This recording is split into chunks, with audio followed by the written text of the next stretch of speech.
broken Kanu's way, and Dahui's right out of the centre. It's Kanu, what's he going to do? Oh! Can you believe it? Hello Arsenal fans, and welcome back to a new episode of Can You Believe It, an Arsenal podcast. And it's really nice to be talking to you firstly from a new microphone, because I don't know if you can hear the difference, but this microphone is much better than the ones I've been using previously. So hopefully the sound quality is a bit better compared to last time. Secondly, it's good to talk to you because the Arsenal win was really fun, and it was a really good performance against Leeds this weekend. And I think a lot of fans really enjoyed the performance. And to be honest, it's matched our performances in general. I think since changing the system on Boxing Day against Chelsea, our performances have generally been good, and we'll get into the nuts and bolts of that later, and the nuts and bolts of this performance in general. But the performances have been good, and I think it is down to a few things as well. So again, I'll mention that later. But let's start this podcast, like we always do, with the team selection. So Bernd Leno starting goal. He returned after the Villa defeat and his suspension, so he was back in the lineup. Bellerin at right back with Luiz and Gabriel at centre back, so no Rob Holding this time. Luiz played at right centre back. Cedric at left back continuing, and there was a bit of discussion before the game if Cedric should continue there or if Saka should move to left back, because he's a left-footed option, but he can also create from that area. And I don't think Cedric is as good at left back as Tierney, which is obviously is to be expected, really. But he started at left back, and Saka was still further forward. Midfield was a partnership of Dani Ceballos and Granit Xhaka. So no Thomas Partey, as we found out. He's injured for a couple of weeks at least. He'll probably miss the Benfica and Man City game. He might not even make the Benfica second leg, which is a shame. And obviously his injuries this season have been a worry and have been concerning.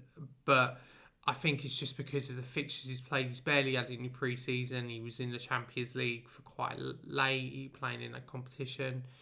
And also he was he started the season with Atletico and then came to Arsenal in a new country and expected to go straight away. So it is disappointing, obviously, but he's I think next season will be better for him, potentially, in terms of using him more often without any risk.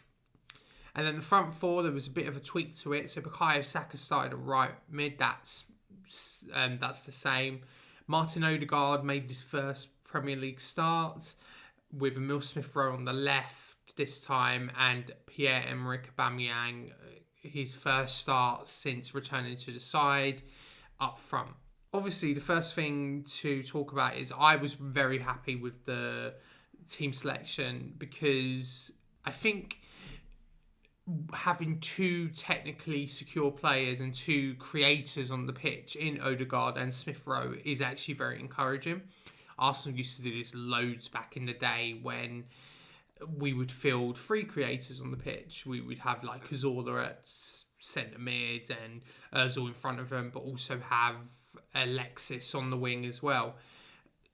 It allowed us to be creative, and it allowed us to create a bundle of chances. And I think the difference between that Arsenal side and this one, obviously, barring the complete difference in coach and set of players, is that this side really lacked technical players for a long, long time. And I think firstly, with the introduction of Smith-Rowe and now bringing in Martin Odegaard on loan, it allowed us to have more creative players on the pitch.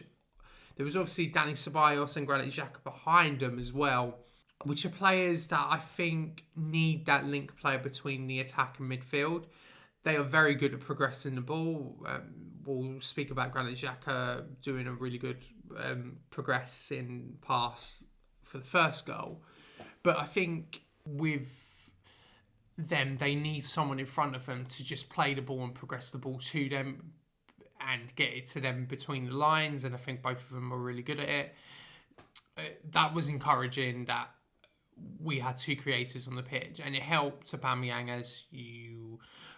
as we'll talk about later, with the performance, and helped him basically break free and allow him to be more of a threat than he has been this season, really. But let's go through the start. The start was really good. I think we pressed Leeds very high. Leeds are a very energetic side, and obviously they will press you very, very high. But what I liked about Arsenal is that I think it was different compared to the away game against Leeds, where we decided to go long a lot. In this game, we trusted our ability on the ball and passed it very short. I think we're quite a direct side, and I think David Luiz contributes to that a lot, because I think he is very direct with his passing. He will try and pass it long if he can, but we were much shorter with our passing, and it didn't take us long for us to score a goal. And it was funny because Sky Sports showed a graphic in the bottom left-hand corner saying Leeds has scored the most goals between the first and 15th minute of a game, and Arsenal had scored the least. And it was within the first 15 minutes that we got our first goal. I think we won the ball quite high up. We passed it into Saka, who done a first-time ball straight forward to Aubameyangs, who had drifted onto the left. Even though he started up front, he did still drift to the left quite well, quite effectively, and cut inside. And obviously you're expecting the classic Aubameyangs finish where he's going into the far corner, and I think the keeper was as well, Melier. But he went to the near post, and it was a really smart finish. I saw a lot of people complaining about the keeper, and yes, if it was my keeper, I would be a bit disappointed. But I think it's actually quite intelligent play from Aubameyangs. He's obviously used the knowledge that a lot of people have of him, that he does shoot into the far corner, bends it into the far corner, Henry-esque, if you will. But he used that and went to the near post. It was very similar to a goal that Alexis scored in his first season at Arsenal, where he won the ball high up, played a 1-2 with Rosicky. He cut inside from the left flank and then hit it into the bottom corner, the near post corner, compared to going to the far. It was remarkably similar, and I posted about it online, and I think a lot of people actually did recognise that. I just have this kind of memory where I can remember random Arsenal goals. But we were 1-0 up. It was well deserved. We had performed very well at the start. And then we had a penalty decision as well. And it was Bukayo Saka who had an incredible game. We'll talk about him later. So Bukayo Saka, he was bursting forward. He tormented the Leeds defence all day with his dribbling. And Cooper had fouled him. It looked like a clumsy challenge, and the referee gave a penalty. And then VAR suggested he looked at the monitor for it. Now, personally, whenever you look at the monitor, 99 times out of 100, the decision is going to be overturned. And this is what happened here, that the Saka penalty was overturned, and it wasn't a penalty at all. I think it was a penalty. It was clumsy from Cooper. Obviously, let's make no mistake, it wasn't a rough challenge. It wasn't like 2 foot. It was clumsy. It was accidental. He didn't mean to do it, but it was still a penalty. And it was more of a penalty than the Luiz one against Wolves. And we've talked about that before, and I don't want to go into depth about that again. But it's just the inconsistency with the referees and them not being consistent between games, and I think it's highlighted every week now, and it is boring to talk about VAR decisions being bad by the referees. It's not the technology's fault, it is just the competence by the referees, really. What I liked about this is, compared to the Wolves game, we didn't let it affect our heads, we didn't let it affect our performance.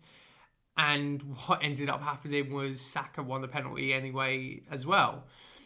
So Melier had the ball, and He produces a heavy touch. Saka pressed him very well. Like I said, our high pressing all game was very, very good against Leeds. And I think it's a new thing that we've started to do now, is that we press very high up the pitch and it works. And I think it was the Southampton away game where we started it. And I think that was the first time that I thought, yeah, we can do something like this and we are effective at doing it. I think there was an underrated game actually, and I think no one remembers it because it was the Carabao Cup, but the Leicester away game, we also pressed very high, and I think Arsenal can do it. It's clear to see that we can do it. We just sometimes don't do it enough and we drop off too easily. But since this change in the new system, we have pressed high up. But anyway, I went on a tangent, and Bukayo Saka presses Mellier's heavy touch. He tries to win the ball back, foul Saka as a penalty. And this one actually stands, and Aubameyang puts it in and slots it in very well. And that was his 200th career goal in Europe, I think it was, or league goal. I'm not 100% sure what the stat was, but it was a milestone goal for him, and that was 2-0. And again, it was very well deserved. And we'll get onto the exact stats from the first half in a minute. You think, 2-0 at half time is decent, but we made it even better just before the break. In added time, we scored a third. And again, it's Bukayo Saka. He didn't get an assist or a goal, have many shots in this game, but his influence was evident to see. It was fantastic. And he basically cuts in from the right. He keeps driving, keeps dribbling. He just looks like he's going to go on this really mazy run, but then stops on the left tip of the box, passes it to Aubameyang, and you think maybe the move is dead. Aubameyang crosses it back in. Smith Rowe heads it down to Bellerin, who then passes it back to Danny Spires. Danny Spires nutmeg passes it through the defender's legs. Bellerin gets it and fires it into the near post. Now, I think this was more of a goalkeeping error compared to the first one. I think you shouldn't be beaten in the near post. Any FIFA players will know that that is a classic goal that does happen on FIFA. But you shouldn't be beaten at the near post that easily, and he was. But it was good to see Hector Bellerin get a goal. It was good to see Danny Spires get an assist. And we go into the break 3-0 up, and we deserved it because we had 8 shots, 3 on target, but we had created 2 big chances. We had 1 big chance miss, which I think was the Aubameyang block shot by Cooper, which was or Ayling, one of the two. And it was a really, really good block, and Aubameyang should have probably scored if he hadn't got blocked. It probably was a goal. So it was a really good half. I think XG had us at 1.75 to 0.15. So we thoroughly deserved to be ahead at half time. And it was really encouraging to be ahead at half time. And obviously, there's been a lot of games this season where we haven't been ahead, where it's been 0-0 and we've struggled at half time.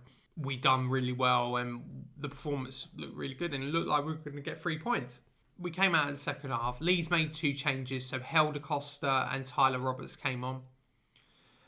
But within 2 minutes, we had got a fourth, and I think Emil Smith-Rowe will probably claim it as a pass. I think it was a pass because I think the second angle shows it was a pass. I think on first viewing, you think it's a mishit shot. But I think he does very well to curl the ball into Aubameyang, who heads it in for his hat-trick. Now, what can I say about Aubameyang that hasn't been said already? I mean, he's had a really tough time this season. Obviously, this is his first start since having to take a leave of absence because of personal issues with his mum, and hopefully that's all sorted and he's okay.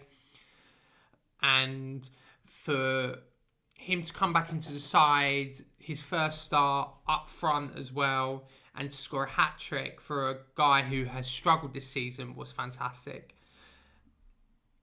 I think it helped massively that there were 2 creators behind him. As I've said many times on this podcast, Aubameyang's a low-touch player, you don't want to give him the ball a lot. You just want him to get on the end of chances. His superpower, as I mentioned many, many times, is being able to get high quality chances and getting a lot of them. He's not a dribbler. He's not even an exceptional finisher. He's just someone who can get a lot of high quality chances and finish them. So he will have the occasional mischance. I mean, a lot of Arsenal fans will remember the mischance against Olympiacos when he was right in front of goal and you'd put your house on him to score. But he will have the eventual mischance and it will happen. But I think what he's done differently and what was different in this game was that there were two creators behind him. So you had Martin Odegaard and you had Smith Rowe, who were always moving around him. They were always fluid and had very good connections. And I think, let's credit Smith Rowe for a start. Ever since he's come into this side, Smith Rowe has built a really good relationship with pretty much everybody that he's played with. Great relationship with Lacazette. Lacazette looked a different player with him in the side. Pepe on the left looked better when there was a number 10 combining with him. Even behind him, you got Granit Xhaka, who's performed very well since the Burnley sending off, which has coincided with Smith Rowe coming into the side. But combine that with another creator in Martin Odegaard, and I was so pleased that we played both of them, not just straight swaps. And yes, I think people will say, oh, Smith Rowe needed a rest, and he probably does need a rest eventually, but playing both of them will make our attack much better. We've obviously got a solid base in defence, but the attack now looks a whole load better than what it did before. And one number 10 helped, but having two of them on the pitch at the same time is just a luxury that is brilliant, that we need. And Aubameyangs thrived on it, and he had another chance later in the game which he hit the bar. He probably could have scored 5 in this game, or maybe even a double hat-trick, because obviously the Liam Cooper block that I mentioned earlier, the one he hit the bar, and also the penalty decision that went against him, because that's another 3 goals Aubameyangs could potentially have. He was really good, and I think on his own he created more XG than Leeds did combined all game. So he was very, very good on the day, and it's just very nice to see him score a hat-trick and get back into the goals. We now have 11 goals from him this season, I think, in 23 games, which is good. It's not incredible, but it's decent. I think also he's on 81 goals. I think he's now finally gone ahead of Alexis in terms of goals scored for Arsenal. He's only 19 away now from getting to the magic 100 goals for Arsenal, which is incredible when you think about it. I mean, he's only been here, 3.5 seasons? Yeah, 3.5 seasons, which is mental. So we're 4-0 up, and then Leeds start to come back into the game. And firstly, it was a corner from Leeds, and Strojic has a towering header who beats Luiz in the air and scores. So it's 4-1 at this point. And then Leeds score another one. Tyler Roberts does well on the left-hand side. Bellerin sleeping a bit on the right-hand side and puts in a cross, and Helder Costa makes it 4-2. And at this point, you're worrying because you think, oh no, it's going to be another 4-4 at Newcastle. But I think the difference between conceding these goals before and now is that we were 4-0 up and it really didn't matter in the end. Yes, it was disappointing that we couldn't get a clean sheet. Yes, it was disappointing that 2 goals went in. One of them was pretty disappointing defensively. But at this point, we had done good enough to deserve the 3 points. We brought on Mohamed El Neni for Martin Odegaard and Rob Holding to just shore up the defence. And in the end, we won the game. And in the second half, Leeds did dominate the possession. We didn't have the possession, but we still had 5 shots. Leeds had 6. But it was a good performance, and it was a really well-deserved 4-2 win, and the performance matched the result, and it hasn't done that in the last couple of weeks, and I think we should be encouraged and happy that the performance did match the result in this. The XG at the final whistle finished Arsenal 2.34 to Leeds' 1.06, so it was a well-deserved win, even if 2 of the goals might have been a bit lucky, but we deserved the win. It was a really, really good performance, and I'm really, really happy that we got the 3 points, especially after the week we've had. And I think a lot of talk about the performances maybe being a bit overstated, but I didn't think they were overstated. I think the performances were good. The results may go up and down between a process, and it is a process. I know a lot of people hate hearing that, but it is a process, and performances will be up and down occasionally. It's not always going to be linear, but Arsenal did very well and they performed very well and they got the 3 points here, and that's all you can ask for them. So let's talk about some individual performances here. And I talked about Aubameyang earlier, but I think if Aubameyang didn't score a hat-trick, the man of the match would have been Bukayo Saka. He was absolutely terrific. He tore Alioski at left-back, an absolute nightmare. He was absolutely fantastic. His dribbles in the game were terrific. He just looked a touch above everyone else, and I think him improving is one of the biggest success stories for us this season. He's a star, and he's a star in the making, and I think a lot of Arsenal fans are absolutely excited about where he can go. I think he's got to be a contender for Player of the Year, in terms of Young Player of the Year, sorry. He's got to be one of the contenders. I don't think he'll win it, because I think someone like Phil Foden or maybe even Marcus Rashford will win it, because I think Rashford is still eligible. I think this is his last year. But he's definitely going to be in the conversation. If not, he should have been in the conversation last year. But he's been a star, and he's found a fantastic role on the right wing, which is a role that I didn't think he would ever convince there. I think his first few performances on the right weren't really good enough. But now we finally found a position for him, and it seems like he's at home on the right wing, and it's not only developed him, but it's developed the team. He seems to have a really good relationship with Emile Smith-Rowe. He also has a good relationship with the striker, if that's Aubameyang or Lacazette. He's just evolving every week now, and he's so important to us. And you saw how much of a miss he was against Manchester United. Pepe did play very well against Manchester United, defensively and offensively. But I just think Bukayo Saka is that right wing now, and he is the star player on that right wing. So I am encouraged and really happy that he's been performing very well. I also wanted to talk about just the general performance from a few players. I'll knock them off quickly. Smith-Rowe performed very well in this game. He was floating into the centre, staying on the left. And I think that's really good, is that sometimes attacks can be fluid, and he was really good at just rotating basically the role that he was playing and linking up the midfield and attack again. Martin Odegaard obviously had his first start, and he was very good. If not spectacular, he was just solid, and I think you can tell that he's maybe not match fit completely, but that will come within time.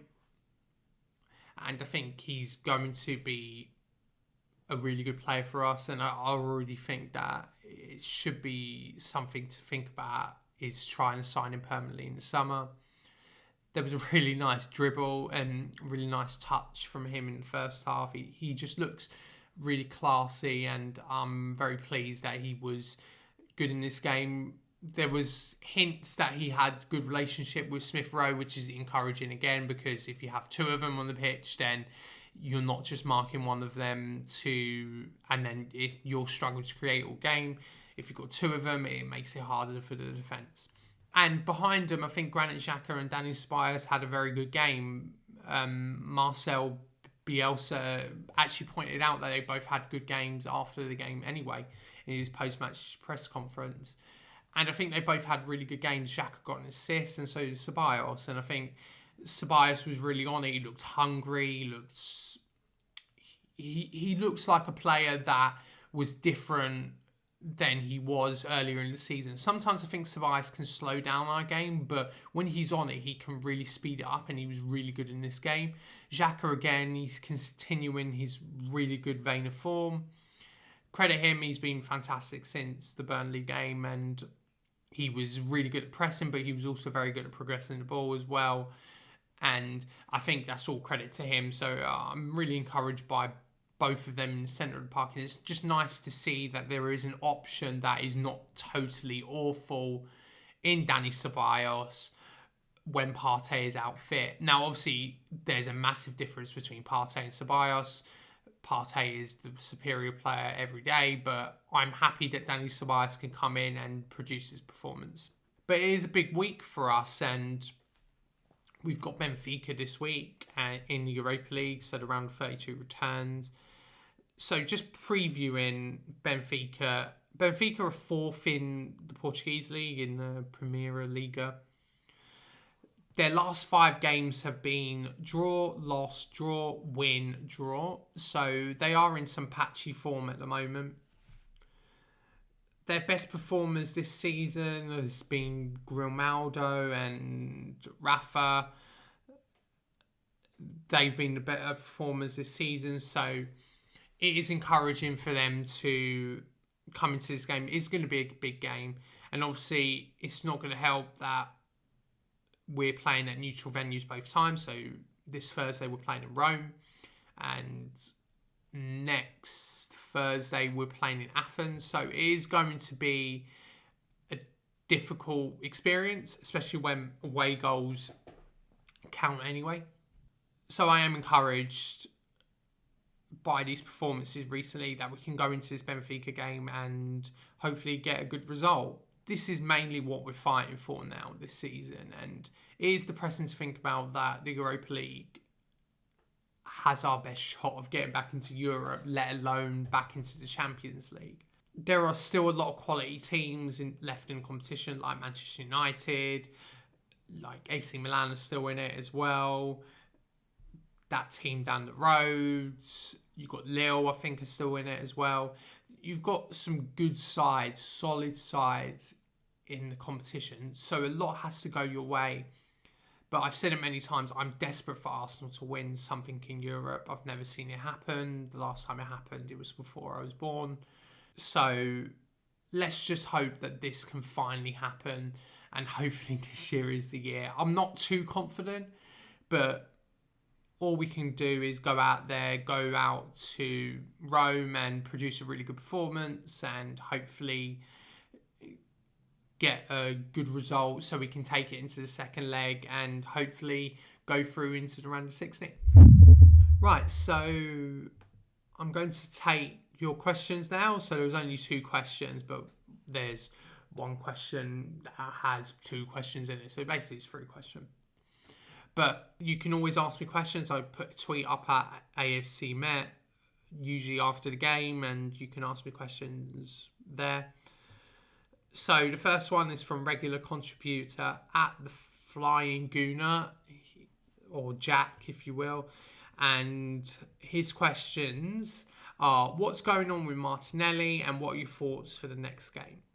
With Martinelli, I think there might be some caution with him. I think it has been disappointing that he hasn't got on, especially in the Villa game. I think he should have got on. The Leeds game, I kind of understand the Willian substitution, even if it infuriated me at the time. He's clearly bringing Willian on to get him some confidence, get him a goal in a game that we're 4-0 up. Now, obviously, it turned into 4-2, and I'm sure if we were still 4-0 up or maybe even 5-0, that Martinelli would have been the next sub. potentially for Saka and put Willian on the right. I don't think there's worry that we need. Martinelli did start the Manchester United game a few weeks back. So I think Arteta is potentially cautious with youth. I don't think he likes a lot of youth in the side, and sometimes that can be detrimental to the team. I also think it is difficult to put Martinelli on, because I think when you start him, you're basically committing to him and Aubameyangs playing the same style, because they're very low touch forwards. So basically you're asking Martinelli to be a low touch forward, and if you play Aubameyangs, he's also a low touch forward. So it is a bit difficult. I think we'll see him. He's going to be very important to us. Remember, he has had a few niggles since his injury, so we just need to be cautious with him and a bit patient with him. If it gets to the end of the season and he still hasn't got off the bench, then yes, we can start discussions about it. But I'm sure you'll get plenty of game time between now and the end of the season. And to answer your second question, what are your thoughts on the next game? With the performances that we've been producing since the Chelsea game, and there's really only been one that's been really poor, the Palace home game, and potentially another, the Villa game, that were poor. But I think in general, I think our performances have been good, and that makes me encouraged that we can do something in the Europa League. I'm not saying that we're going to go on and win it easily, but maybe we can go further, and it's made me much more confident ahead of the Benfica game that we can now go into this game with a bit of confidence. Benfica are fourth in the Premier League. They are having their own issues this season as well. So maybe we can capitalise on that. And it is a potential for us to show that we have turned a corner to go far in this competition and finish the season strong and bring home a European trophy, one that hasn't happened since 1994. So let's hope we can do that, and let's hope we can go forward with this team. So thanks for your questions, Jack. And the last question of the podcast is from @Titanori and regular contributor, and they are starting lineup for Benfica, considering we also have City and then a second leg against Benfica. Oh, that is a tough question.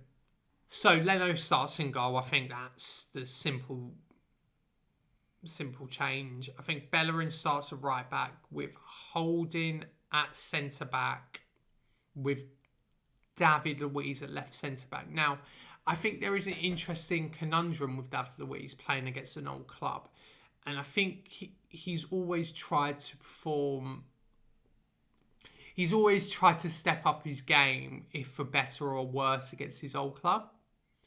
I mean, even when he was with Chelsea, when he was with PSG and he performed against Chelsea in the Champions League scoring a header, he seems a very passionate guy. So I think playing Luiz in this game, I mean, he got sent off against Chelsea last season.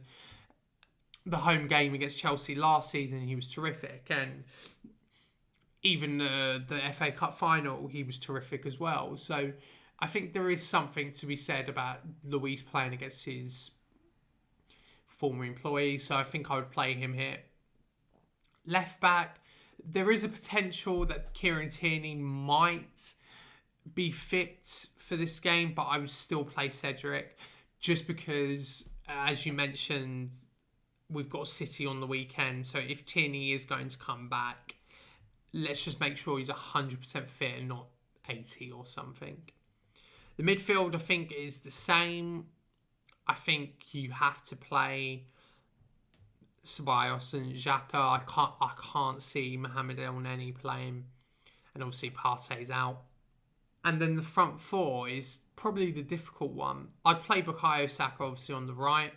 That's a selection that's never going to change in my mind. At number 10, I'd probably play Smith Rowe and leave Odegaard on the bench for this game, just because I don't think he's completely ready for 2 games in the space of 5 days and 3 games within a week.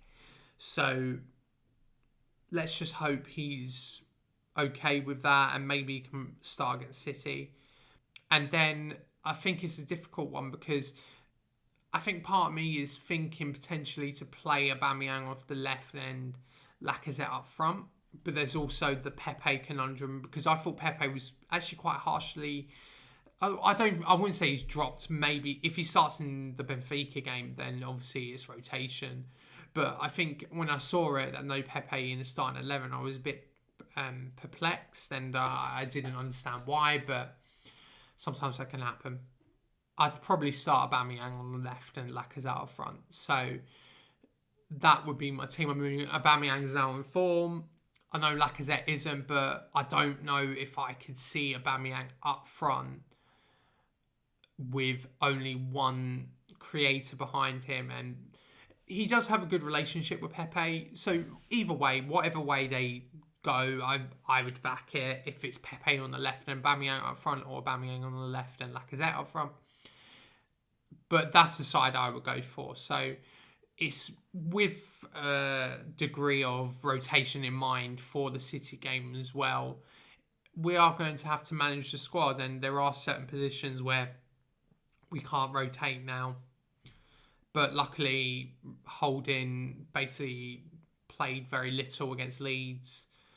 Lacazette played none against Leeds. Pepe played none against Leeds. So there are players who can come in now who are fresh. So that's encouraging, and I hope that we can do that. So hopefully the Benfica game goes well, and that's what I would do for the starting lineup. So thanks for your question. But right, that's the end of the podcast, and we've reached here again. And thank you for joining me. Hopefully the audio quality is much better than before because obviously, again, like I mentioned at the top of the show, new microphone, so that's really good.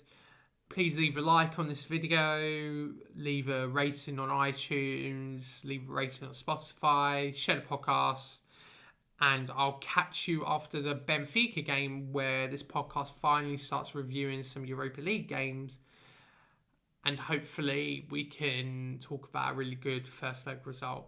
But until then, come on you Gunners. Well, it's broken Kanu's way, and De Hui's right out of the centre. It's Kanu, what's he going to do? Oh! Can you believe it?